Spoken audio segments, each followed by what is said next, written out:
नमस्कार। आज तारीख है 8 अप्रैल 2026 और आज दुनिया एक बहुत ही नाजुक मोड़ पर खड़ी है, जहां तनाव अपने चरम पर है और लिए गए फैसले आने वाले इतिहास को बदल सकते हैं। चलिए आज की सबसे बड़ी और ज़रूरी खबरों पर एक गहरी नज़र डालते हैं। और दिन की शुरुआत होती है इसी चौंकाने वाले बयान से। ये शब्द हैं अमेरिकी राष्ट्रपति डोनाल्ड ट्रंप के, जिन्होंने ईरान को लेकर सीधी सीधी धमकी दी है। इस एक बयान ने पूरी दुनिया में हलचल मचा दी है। लेकिन इस बयान का आखिर मतलब क्या है? और ये जो अंतर्राष्ट्रीय संकट गहराता जा रहा है, इसका हम सबकी रोजमर्रा की जिंदगी पर क्या और कैसे असर पड़ रहा है? अगले कुछ मिनटों में हम इन्हीं सवालों के जवाब ढूंढने की कोशिश करेंगे। तो सबसे पहले बात करते हैं इस भू राजनीतिक संघर्ष के केंद्र की, जिसने पूरी दुनिया की सांसें थाम रखी हैं। देखिए, इस पूरे संकट के सेंटर में है होर्मुज जल डमरू मध्य। ये दुनिया भर में तेल सप्लाई की एक तरह से जीवन रेखा है और ईरान ने इसे बंद करने की धमकी दी है। इसी के जवाब में ट्रंप का ये अल्टीमेटम आया है, जिसके बाद ईरान का खारक द्वीप, जहां से उसका 90% तेल एक्सपोर्ट होता है, अब सीधे सीधे निशाने पर आ गया है। अच्छा, इस मामले को और गहराई से समझने के लिए ये जानना जरूरी है कि आखिर ये यूएन वीटो होता क्या है। सीधे शब्दों में कहें तो ये सिक्योरिटी काउंसिल के 5 परमानेंट सदस्यों को मिली एक ऐसी ताकत है जिससे वो किसी भी प्रस्ताव को अकेले ही रोक सकते हैं, भले ही बाकी सब उसके पक्ष में हों।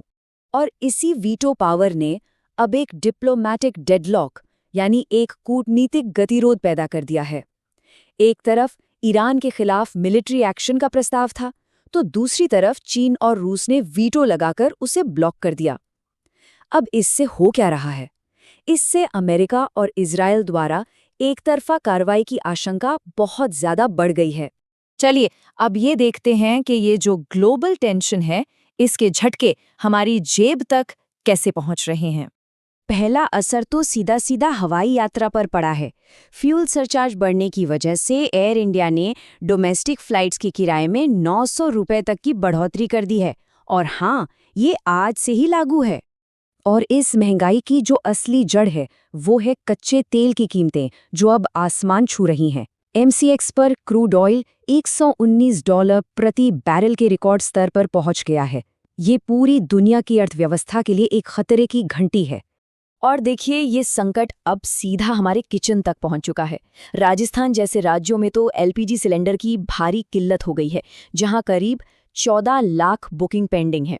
हालांकि एक राहत की बात यह है कि सरकार टैक्स घटाकर कीमतों में 317 रुपए तक की कमी लाने और प्रवासियों के लिए 5 किलो सिलेंडर का कोटा डबल करने पर विचार कर रही है। तो इस बढ़ते संकट और घरेलू नीतिगत फैसलों के बीच सवाल ये है कि भारत क्या कदम उठा रहा है। आइए देखते हैं। भारत, आप देखिए, 2 मोर्चों पर एक साथ काम कर रहा है। एक तरफ विदेश सचिव विक्रम मिस्री हाई लेवल बातचीत के लिए वॉशिंगटन पहुंच रहे हैं, तो दूसरी तरफ ईरान में मौजूद भारतीय नागरिकों की सुरक्षा के लिए एक इमरजेंसी एडवाइजरी और हेल्पलाइन नंबर जारी किया गया है। इसमें साफ साफ अगले 48 घंटे घर के अंदर रहने की सलाह दी गई है। अब जाहिर है, इतने बड़े अंतर्राष्ट्रीय तनाव पर भारत में भी राजनीतिक हलचल तेज है। कांग्रेस नेता राहुल गांधी ने इस पर प्रतिक्रिया देते हुए कहा है कि इस तरह की धमकियां बिल्कुल अस्वीकार्य हैं और परमाणु हथियारों के इस्तेमाल को किसी भी सूरत में सही नहीं ठहराया जा सकता। और इन सब के बीच आज सबकी नज़रें भारतीय रिजर्व बैंक के गवर्नर पर टिकी हैं, जो मॉनेटरी पॉलिसी का ऐलान करने वाले हैं। सबसे बड़ा सवाल यही है कि युद्ध के खतरे और बढ़ती महंगाई के इस मुश्किल दौर में क्या वो ब्याज दरों में कटौती का जोखिम उठाएंगे? ये आज का सबसे बड़ा आर्थिक सवाल बना हुआ है। अच्छा, ईरान संकट से हटकर देखें तो देश के अंदर भी चुनौतियां कम नहीं है, और इनमें से एक बड़ी चुनौती है मौसम की मार। देश के 13 से ज्यादा राज्य इस वक्त भयानक मौसम की चपेट में हैं। उत्तर प्रदेश में मुख्यमंत्री के कार्यक्रम का टेंट तक उड़ गया। राजस्थान में ओलों ने फसलें तबाह कर दी। मध्य प्रदेश में तेज हवाएं चल रही हैं और हिमाचल में लैंडस्लाइड से एक पुल ही ढह गया है। मतलब चारों तरफ तबाही का मंजर है। लेकिन इन सब मुश्किल खबरों के बीच एक अच्छी खबर भी आ रही है। उत्तर प्रदेश सरकार ने राज्य के 25 लाख नौजवानों को मुफ्त टैबलेट देने की एक बड़ी योजना को हरी झंडी दिखा दी है।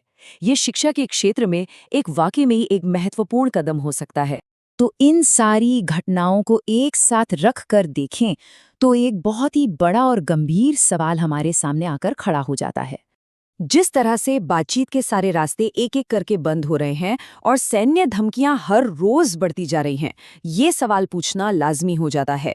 क्या हम वाकई तीसरे विश्व युद्ध की तरफ बढ़ रहे हैं? ये एक ऐसा सवाल है जो शायद आने वाले कई दिनों तक हम सबके जहन में गूंजता रहेगा।